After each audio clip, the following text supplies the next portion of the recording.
भगवान राम के इस देश में इंसानी जान की कीमत क्या रह गई है, इसका अंदाजा इस बात से लगाया जा सकता है कि एक घड़ी बनाने वाली कंपनी, एक एलईडी बल्ब बनाने वाली कंपनी को पुल बनाने का, उसके मेंटेनेंस का, उसके रखरखाव का ठेका दिया जाता है।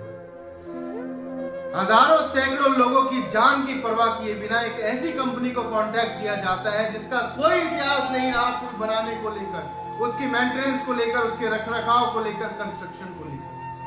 फिर भी सैकड़ों लोगों की जान की परवाह किए बिना यह कॉन्ट्रैक्ट दे दिया जाता है अपने पूंजीपति मित्रों को फायदा पहुंचाने के लिए, और परिणाम ये कि भ्रष्ट राजनीति की भेंट सैकड़ों लोग चढ़ जाते हैं। ओरेवा कंपनी जिसको एक कॉन्ट्रैक्ट दिया गया, कॉन्ट्रैक्ट लेते हुए इस कंपनी ने कहा कि हमें 1 से 1.5 साल का समय चाहिए इस पुल की मेंटेनेंस करने के लिए। फिर भी 2022 में कॉन्ट्रैक्ट लेने के बाद कुछ महीने के अंदर इस पुल को खोल दिया गया, इसका बिना फिटनेस सर्टिफिकेट लिए, इसकी बिना मेंटेनेंस करने के। क्यों? क्योंकि जनता की जेब पर डाका डालना था, उनकी जेब से बचे कुचे पैसे निकालने थे। और जब म्युनिसिपल कॉर्पोरेशन से, प्रशासन से पूछा गया कि आखिर किसकी अनुमति से इस पुल को खोला गया, क्या आपने फिटनेस सर्टिफिकेट दिया था, तो प्रशासन कहता है हमें इसकी कोई जानकारी नहीं। जिस पुल का उद्घाटन बकायदा किया गया, जिसकी वीडियोग्राफी हुई, मीडिया में जिसकी चर्चा हुई, उसके लिए प्रशासन कहता है कि हमारे पास कोई जानकारी नहीं, सरकार के पास उसकी कोई जानकारी नहीं। और इसमें भी सबसे ताज्जुब की बात कि हर जगह देखिए गरीब को दबाया जाता है, गरीब को मारा जाता है। इस हादसे के बाद गिरफ्तारी किसकी हुई? इस एफआईआर में ओरेवा कंपनी का नाम तक नहीं, उसके बड़े बड़े पदाधिकारियों का नाम नहीं।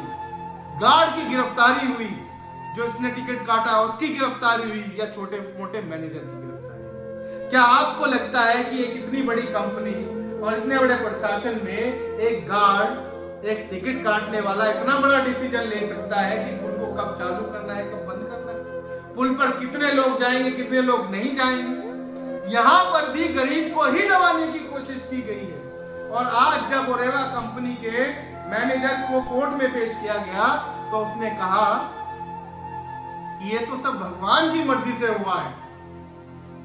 जिस भगवान राम को आप पूजते हैं, जिस भगवान राम की पूजा आप करते हैं, जिनके चलते आपने इस सरकार को वोट दिया था, ये कहते हैं कि ये तो उनकी मर्जी से हुआ है। यानी पैसों का गबन करे ये और ठीकरा भगवान पर, मेंटेनेंस ना करे ये, लापरवाही करे ये और ठीकरा भगवान पर, भ्रष्टाचार करे ये और ठीकरा भगवान पर। आपकी और मेरी नजरों में ही तो भगवान की बहुत वैल्यू है, हम ही तो उनका मान सम्मान पूजा करते हैं। लेकिन ये भ्रष्ट लोग, ये निकम्मे लोग, ये निहायती घटिया लोग, ये भगवान को भी नहीं बख्शते। जब इन पर कुछ आंच आती है तो ये सारा ठीकरा भगवान पर फोड़ देते हैं। पैसों का गबन किया इन्होंने, भ्रष्टाचार किया इन्होंने, और जब जिम्मेदारी लेने की बात आई तो कह दिया कि ये तो भगवान की मर्जी से हुआ है। कल को मैं भी किसी का गला घोट दूं तो क्या, और मैं कह दूं कि ये भगवान की मर्जी से हुआ है, तो क्या कानून मुझे सजा नहीं देगा? क्या कानून इस बात को मान लेगा कि हाँ ये भगवान की मर्जी से हुआ है? और जब सब पूरा मीडिया इस बात को कह रहा है कि ओरेवा कंपनी कोई कॉन्ट्रैक्ट था, तो फिर क्यों उनके पदाधिकारियों को नाम नहीं लिया गया? क्यों? क्योंकि सरकार के साथ सांठगांठ है। सैकड़ों लोग मर जाए क्योंकि आम आदमी मरता है। आम आदमी की इस देश में कोई कीमत नहीं बची, लेकिन एक पूंजीपति, एक मंत्री, एक सरकार का नुमाइंदा, उसका नाम नहीं आना चाहिए, उस पर आंच नहीं आनी चाहिए।